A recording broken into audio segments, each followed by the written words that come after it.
Good morning, all the teachers and students, the entire staff body. First of all, I would like to convey and wish all the former teachers and the running teachers and also all the teaching staff, non-teaching staff. A very happy Teachers Day on this massive occasion that we are celebrating today in place of yesterday.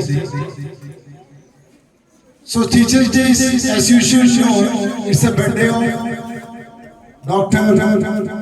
Sarvapalli Radhakrishnan. He was one of the teachers, just like us. So that's why we celebrate as a commemoration of Dr. Radhakrishnan. He was on the earth for 86 years and his life was an extraordinary and for a good motivation for so many. So this day we should remember the sacrifice of many teachers in the world. Is a result that we are standing here. If there is no teacher, there is no any other profession. A teacher is maybe having a single profession, but produce so many productions and also so many characters, so many different kinds of personalities are being created by the teachers. We should know that teachers of the present era is not just like the teachers of the previous time. The previous time, हमारा जो childhood की time था, हम teacher से इतना डरते थे. Teachers बहुत खतरनाक था. पिटाई भी इतना खाते थे बहुत ज्यादा. आजकल मेरे को लग रहा है शायद पिटाई बहुत कम खाता है आप लोग, है ना? वैसे हमारे समय में हम टीचर से बहुत डंडा खाते थे. आज भी मेरे को याद है, मेरा जो इंग्लिश टीचर है वो बहुत बड़ा पिंच देते थे. पिंच एक लेडी टीचर है, इंग्लिश पढ़ाते थे मेरे को. लास्ट ईयर मैंने उनको कहीं देखा था, वो मेरे को पहचान नहीं पाया. मैंने उनको पहचान लिया. मैंने उनके पास गया, ma'am do you remember me? मैंने बोला sorry please tell your name. मैंने बोला मैडम एलएमएस हाई स्कूल हमारे वाला, you are my English teacher in 8th class. Oh, you are the you okay sorry. Yeah, I remember. Where are you now? I said, I am in Madhya Pradesh right now. How did you go so far? क्यों इतना दूर क्यों गया? So ऐसे बात चल. लेकिन उस समय में वो टीचर को मैंने इसलिए याद किया क्योंकि टीचर की जो पनिशमेंट है वो भूलने लायक नहीं था. आज तक अगर आगे मेरे से कोई पूछ रहे सर आपको कितना टीचर्स की चेहरे याद है, मैं तो जरूर वही टीचर का ज्यादा चेहरा याद रहता है जिन्होंने क्लास में और स्कूल में सबसे ज्यादा खतरनाक, सबसे ज्यादा स्ट्रिक्ट है. बाकी जिन्होंने जोक बोला, जिन्होंने टाइम पास कर दिया, जिन्होंने फॉर्मेलिटी कंप्लीट किया, ऐसे टीचर की किसी का नाम अभी भी याद नहीं है. वही टीचर का नाम आज भी याद है जो टीचर ने आपको पढ़ाई के लिए टोक लिया या बुरी तरह से डांट लिया या पिंच दिया या डंडा दिया है. वो टीचरों का नाम आज भी याद है, उनका चेहरा तक आज तक भूला नहीं. सो टीचर्स, मैं आज भले उस टाइम वो टीचर्स से बहुत नफरत करता था, शायद डरता था, लेकिन आज की इस पोजीशन में खड़ा होते हुए मैं वो टीचर को दिल से हैप्पी टीचर्स डे विश करना चाहता हूं. So they are the created. So because of them, I am here. So in this Teachers Day, you should also remember teachers don't have any personal vengeance with you. भैया मैं भी आपको थोड़ा बहुत डांटेगा या छोटा सा डंडा देगा, उनकी मन में एक ही उद्देश्य रहता है, ये बच्चों की पढ़ाई में आगे बढ़ना चाहिए, इनको सुधारना है। उस टाइम इसी उम्र में जैसे मैं भी आपके जैसे था, ऐसे सोचेगा ओ सर ये टीचर नहीं चाहिए, बहुत ज्यादा डांटता है, बहुत ज्यादा पिंच देता है, बहुत ज्यादा पिटाई देता है, तो ये टीचर को हमारे क्लास से हटा दो। कभी कभी कुछ टीचर बच्चे अच्छे बोलते हैं, लेकिन मैं ये कहना चाहता हूँ they are the real teachers, they are the real teachers। एक बच्चे एक दिन में काम करके नहीं आया, दूसरा दिन वो बच्चों से ज्यादा टेंशन, वो बच्चों से ज्यादा प्रेशर जिन्होंने अपना लाइफ में फेस करता है। I will say that from my own experience itself, they are the real teachers। और आप लोग एग्जाम देने जाता है, आपके अंदर जितना टेंशन रहेगा वो बराबर टेंशन अपना दिमाग में लेके चलता है, वही रियल टीचर। शायद आप सोचेगा मैं तो जा रहा हूँ पेपर देने के लिए, टीचर को क्या फर्क पड़ता है? नहीं, आप पेपर देने जाएगा, आपकी पेपर कैसे हो जाएगा, कैसे दिया होगा, कैसे दे रहे, ये चीज को सोचकर ढंग से नींद नहीं आता, वो ये रियल डेडिकेटेड टीचर। आप एक दिन काम नहीं किया, माफ कर दिया, दूसरा दिन भी काम नहीं किया, माफ कर दिया, शायद लगातार पढ़ता ही नहीं है, उसके ऊपर आपको डांटता है, आपको समझाता है, वही रियल टीचर। और कुछ टीचर्स मैंने भी देख रखा है, पढ़ो या नहीं पढ़ो क्या फर्क पड़ता है, पढ़ो या नहीं पढ़ो क्या फर्क पड़ता है, अपना सिस्टम को कंप्लीट कर लेते, सिलेबस कंप्लीट कर लेते, बाद में हम कोचिंग में पढ़ो, घर पे पढ़ो, पापा पढ़ाओ, मम्मी पढ़ा दो, उससे अपने को कोई फर्क नहीं पड़ता। तो ऐसे सोचने वाला टीचर्स नहीं रहता है, बट द रियल टीचर्स एक दिन बच्चों के पेपर मान के चलो कल आने वाला है, आज रात को उनको नींद नहीं आता, वो कल मेरा एग्जाम है, पता नहीं मेरे स्टूडेंट्स कैसे उसके परफॉर्म करेगा, कल उनकी बोर्ड एग्जाम है, पता नहीं मेरा सब्जेक्ट में फुल मार्क वो लाएगा या नहीं ला पाएगा। ये सोच कर खाना खाने के लिए मन नहीं आता, नींद ढंग से आता ही नहीं है, उसको कहता है द रियल डेडिकेटेड टीचर्स। सो ऐसे टीचर्स बहुत होता है, आपको 5-6 घंटे बिठाकर आपके सामने खड़ा होते हुए बोर्ड में एक्सप्लेन करते हुए, भले शायद बूढ़ा हो गया होगा, घुटने में दर्द हो रहा होगा, चौकी पूरा बॉडी में गिर रहा होगा, फिर भी नहीं, चैप्टर को अच्छी तरह से एक्सप्लेन करना है, ये सोचकर आपके सामने अपने काम को अच्छी तरह से परफॉर्म करने वाले टीचर्स रहता है।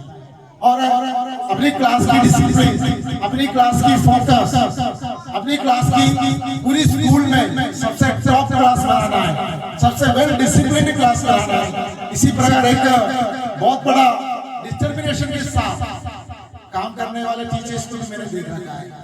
सो ऐसे टीचर्स को कभी हम भूल नहीं पाएंगे।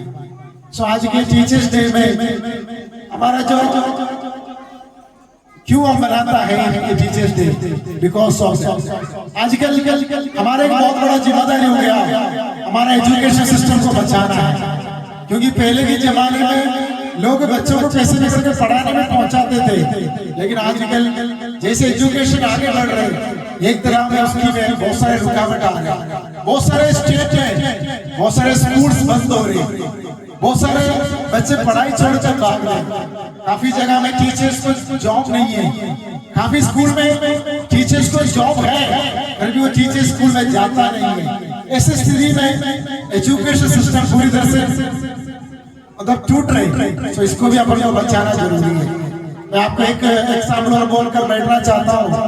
आप जानता हो हर्षवर्धन 606 AD में भारत का नॉर्थ इंडिया का एक बहुत बड़ा चक्रवर्ती था। उन्होंने अपने देश में जब चाइना से चीन से ऐसे करके पिलग्रिम्स आया तो हमारा देश में हर जगह में उन्होंने उसकी स्टडी करने के लिए आया। हमारा देश की स्क्रिप्चर्स को ढूंढने के लिए आया, स्क्रिप्चर से स्टडी करने के लिए आया था। क्यों आया वो? क्योंकि उनको मालूम है भारत सच में एक सोना की चिड़िया है। भारत को ये सोना की चिड़िया वाला नाम कौन दिया था? आपको पता है क्या? कौन दिया था? ब्रिटिश लोग ने दिया था। क्योंकि एक समय में ब्रिटिश लोग किसी को भी घर पे आता है, ईस्ट इंडिया कंपनी भारत में उन लोग चालू करने की बात है, स्टार्ट करने की बात है, उन लोग भारत में आया था। लोग उनको बड़ा बड़ा व्यापारी लोग, काफी लोग उनको घर पे बुलाता है, आइए बैठ लीजिए खाना खाइए। जो किसी भी इंडियन के घर पे गया तो उधर से बाल्टी में या कुछ बर्तन में सोने की सिक्के ऐसे पड़ा हुआ दिखता था। क्योंकि भारत में इतना ज्यादा संबल समृद्धि में मतलब फाइनेंशियली बहुत साउंड था, लेकिन अनपढ़ था, फिर एजुकेशन में बहुत पीछे था। वो अंग्रेजी लोगों ने पूछा था ये बाल्टी में जो रखा है सोना की सिक्का ये कितना है? पता नहीं है, लेकिन हर कोने में सोना की सिक्का और डायमंड्स, गोल्ड ऐसे चीज सबके घर पे दिखते थे, लेकिन लोगों को पता नहीं था इसकी कितना कीमत है। वो क्या होता है, किसी को इनाम देना हो तो छोटा सा टुकड़े कपड़े में थोड़ा सा सोने की सिक्का डाल दिया, बांध लिया, लो ये तुम्हारे लिए इनाम है, लेकिन उनको पता नहीं वो कितना है। समझ आएगा? देता है ऐसे इकट्ठा करके ऐसे देता है, बांध के ऐसे देखता था, लेकिन उनको पता नहीं था ये कितना है। तो उस समय में ब्रिटिश लोगों ने अपना कंट्री में जाने की बात है, उन्होंने उधर से मुझे सामान लेकर बाहर में आया, फिर उन्होंने उसकी जगह में सोने की सिक्के उधर ले गए। उधर के लोगों ने पूछा ये कहां से ला रहे इतना बड़ा सोना? अब उन्होंने बोला ये भारत का जैसे देश है, हमें सोना पूरा उधर से लाया। तब अंग्रेजी लोगों ने इनाम दिया था, ठीक है अगले बार तो वो सोने की चिड़िया देखने गया तो मुझे भी बुला दिया। कौन सी देश है सोने की चिड़िया? भारत है सोने की चिड़िया। तब से इस भारत का नाम बहुत रोशन हुआ था अन्य कंट्रीज में, हमारा स्पाइसेस, हमारा सब कुछ। उस समय में चीन से भी एक आदमी आया था, उनका नाम है हियानसेन। वो पिलग्रिम्स था, वो भारत में आ गया, वो भारत की सभी स्क्रिप्चर्स में क्या होता है? स्क्रिप्चर्स बुक्स होता है, डिफरेंट किताब होता है, वो किताबों को उन्होंने खोज करना शुरू कर दिया, उसको स्टडी करना शुरू कर दिया। उससे उनको पता चल गया बड़ा बड़ा खतरनाक बीमारियों का इलाज इस किताबों में लिखा हुआ है, बड़ा बड़ा खतरनाक समस्याओं को सोल्व करने का समाधान इस किताबों में लिखा हुआ है। उन्होंने कुछ साल भारत में था, भारत छोड़कर वापस चीन जाने की पहले वो चक्रवर्ती के पास गया। कौन था उस टाइम चक्रवर्ती? हर्षवर्धन। उनके पास जाके बोला चक्रवर्ती सर मुझे आपकी कंट्री से 20 किताब मेरी कंट्री से चाइना में या चीन में ले जाने के लिए मुझे परमिशन चाहिए। उस टाइम हमारा जो चक्रवर्ती था अनपढ़ था, भले सोना सब कुछ है भारत में, सभी धन दौलत है, लेकिन बचाने के लिए उसको प्रोटेक्शन करने के लिए इतना ज्यादा एजुकेशन नहीं था। उन्होंने बोले ठीक है 20 किताब मांग रहा था, 20 किताब ले जाए। सो बहुत खुश हो गया जो चीन से आया हुआ पिलग्रिम। उन्होंने बोले 20 किताब मुझे दे देना, दे दिया, धन्यवाद वगैरह बोल दिया, उन्होंने भी थैंक यू बोल दिया। 20 किताब को ले जाने के लिए उन्होंने क्या कर दिया, 100 आर्मी को, 100 मिलिट्री ऑफिसर्स को साथ में पहुंचाया। आप सोचेगा 100 किताब, अभी हमारा जैसे किताब नहीं है उस समय, हमारा तो एक इतना छोटा सा किताब है, भले चाहे तो एक किताब को या 2 किताब कैसे रखे अपन जा सकता है। कुछ बच्चे जाता है ना स्कूल में जाने के लिए किताब लाता ही नहीं है, कॉलेज बॉयज गर्ल्स करके जाता है, ऐसे जा सकता है, लेकिन उस टाइम का किताब ऐसे नहीं था, छोटा नहीं था, उसमें ऐसे इतिहास ऐसे बताता है। 100 किताब उन्होंने जहाज में भरने के लिए 100 मिलिट्री ऑफिसर आर्मी का जरूरत पड़ता था। 20 किताब को उठा के ले जाने के लिए कितने लोग आया? 100 आर्मी में आया। तो 100 आदमी में जाकर उसको पूरा जहाज में भर लिया, ऐसे ऐसे भर लिया, पूरी जहाज में 20 किताब भर लिया, पूरा जहाज इतना ज्यादा वजन हो गया, बहुत ज्यादा। उसके बाद वो 100 मिलिट्री मैन के साथ और उनका भी कुछ सेना लोग था, उनके साथ जहाज धीरे धीरे चीन के लिए जाना शुरू हो गया। कैसे जाता है जहाज? देखा क्या कितने बच्चे देखा जहाज को? हाँ, very good. Ship ship ship, जहाज की इंग्लिश क्या है? Ship ship ship. वो शिप में ले जाना शुरू हो गया, लेकिन खिताब की वचन की वजह से जहाज डूबना शुरू हो गया धीरे धीरे धीरे धीरे। 20 किताब, मात्र 20 किताब, 20 किताब की वजन ज्यादा होने के कारण इतना बड़ा जहाज डूबना शुरू हो गया। उस टाइम हमारा जो भारत का जो सिपाही था, जो कितना लोग था, वो 100 लोग, कितना था? 100 लोग। वो 100 लोग क्या कर दिया, उस जहाज से नीचे समुद्र में कूद कर वो अपना जीवन बलिदान कर दिया। वो क्यों कूद गया? ये 100 लोग जब समुद्र में कूदेगा तब जहाज का वजन कम हो जाएगा, उस टाइम खिलाफ बच जाएगा। ध्यान रखना, हर्षवर्धन की समय में उस किताब को बचाने के लिए, इस किताब को बचाने के लिए 100 लोगों ने अपना जीवन बलिदान दे दिया, मतलब जानबूझकर समुद्र में कूद गया। आज इस किताब को बचाने के लिए हम लोग से नहीं हो पाएगा। दुनिया कहता है क्यों पढ़ाई कर रहे हैं, मत पढ़ो, किताब मत ले लो। उस चीज को सुनकर, कुछ एड्स वगैरह सुनकर, कुछ लोगों की भाषण सुनकर आज की जनता क्या करता है, और हमारे बच्चे के पास बहुत महंगा महंगा किताब है, या उसमें वजन ज्यादा है। एक छोटा सा बच्चे इतना बड़ा वजन लेके जा रहे हैं, इतना बड़ा वजन लेकर ऐसे जाता है, ऐसे सोचकर रो रहे। लेकिन भूलना मत, आज की काफी साल पहले मात्र 20 किताब को बचाने के लिए 100 सिपाही लोग, 100 मिलिट्री मैन, भारत का मिलिट्री मैन अपना जीवन बलिदान दिया था। लेकिन आज हम लोग बहुत पैम्पर्ड होके जा रहे हैं। ऐसे पैम्पर्ड होके जा रहे हैं, हमारा घर के किनारे में चाहिए बस, तभी बैठूंगा बस के अंदर। हमारा उम्र में भले घर में गाड़ी हो, भले साइकिल हो, भले पूरी सुविधा हो, लेकिन हमारा पापा में कहते थे तुम्हारा बोझ कुछ नहीं उठाना है। 4-5 किलोमीटर पैदल जाना करते थे स्कूल में।